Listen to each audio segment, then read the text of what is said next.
for weeks. He was a Liberal MNA everyone wanted to hear from. But there wasn't a word and not a single appearance at the National Assembly from late November and all through December. Jacques-Cartier MNA Greg Kelley stayed silent, watching from the sidelines as his wife and fellow Liberal MNA Marwah Rizqy found herself at the center of a crisis rocking the Quebec Liberal Party.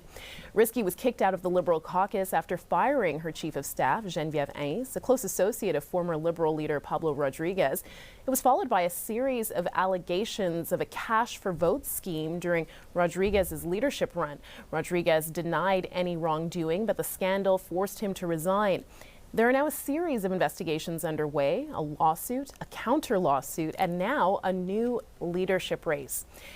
Greg Kelley joins us from Quebec City on his first day back at the National Assembly since the crisis. And as I mentioned, Mr. Kelley, a lot of people have been waiting to hear from you. You're now speaking out. How are you feeling today returning to the National Assembly? You know, to be honest with you, Maya, there's definitely a lot of nerves. What my family went through was extremely difficult on my wife, difficult on my kids, difficult on my parents, on everyone. So coming back here and sort of having to relive and think about all these things, it is a bit difficult. But at the same time, I had so much, love and support from the community, from electors, from people that love me. So I'm happy to get back to work in that sense, to find my colleagues around the caucus table and get back to trying to focus on priorities that are really important to people in my riding and, of course, Quebecers all across the province. Okay, so after the initial firestorm died down, several weeks have passed now. How's your family doing now? Well, including, of course, your wife, Marwah Rizqy. Yeah. There's still a lawsuit against her and my family, so that still looms over us quite large. But at the same time, the holidays allowed us a little bit of an opportunity to take a break as much as possible, to regroup a little bit, to spend some time with the boys and with our families. So in that sense, things are going a bit better, but I, again, kind of have to stress that it was a really tough time on our mental health and on our situation at home.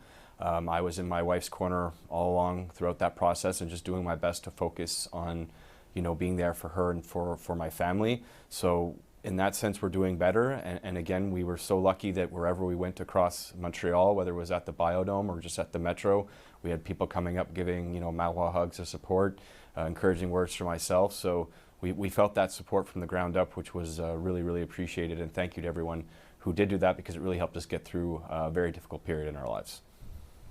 You mentioned your sons. I know you have 2 young sons, and you mentioned that you wanted to be there to support your wife, but you are also still a member of the Liberal caucus. So did you feel at any point that your loyalties were tested here? Did you feel you had to choose between your wife and your political party, one or the other, or are you somehow able to manage both, but while dealing with all of these difficult emotions?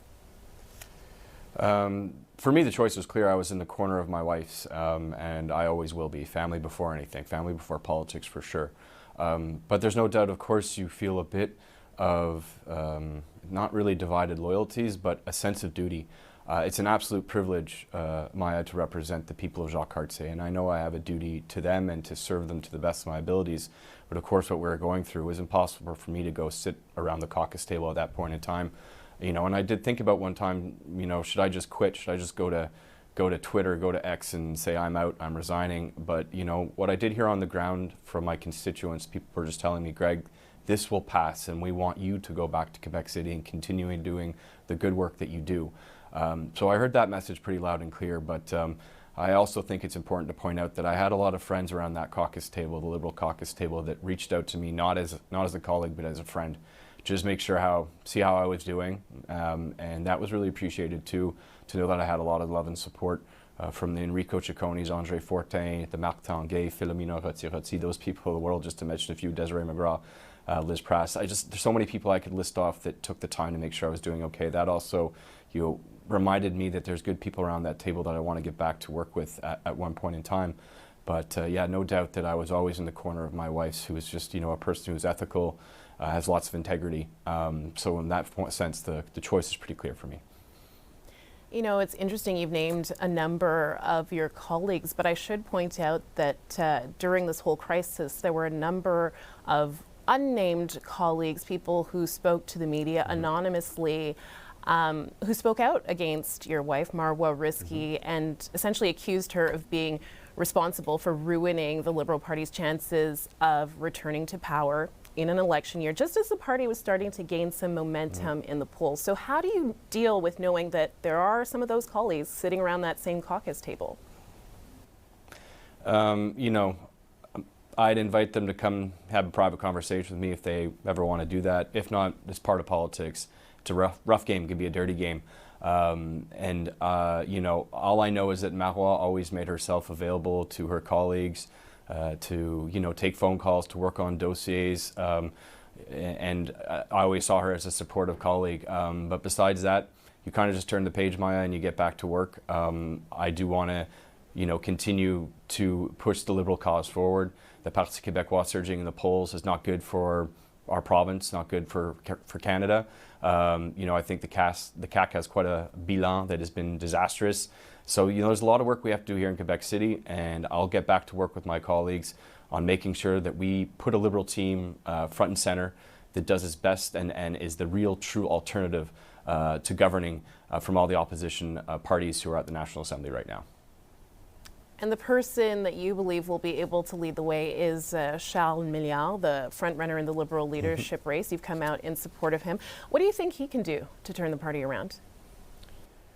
Well, one thing that I've always admired from Charles is the positivity that he brings. And even during the last campaign, I thought, at that point in time, we were pretty lucky to have three very strong candidates. But I, of course, admired how well his campaign did, from basically coming from nowhere to finishing a very close second, and everywhere he went, he just brought a good tone of positivity. And when I look at all the other people who are currently vying to be premier, I think Charles brings a lot of renewal, but also that fresh positivity that Quebecers really want to see. I think people are tired. It's not just necessarily of the divisiveness, but also of the negativity in politics.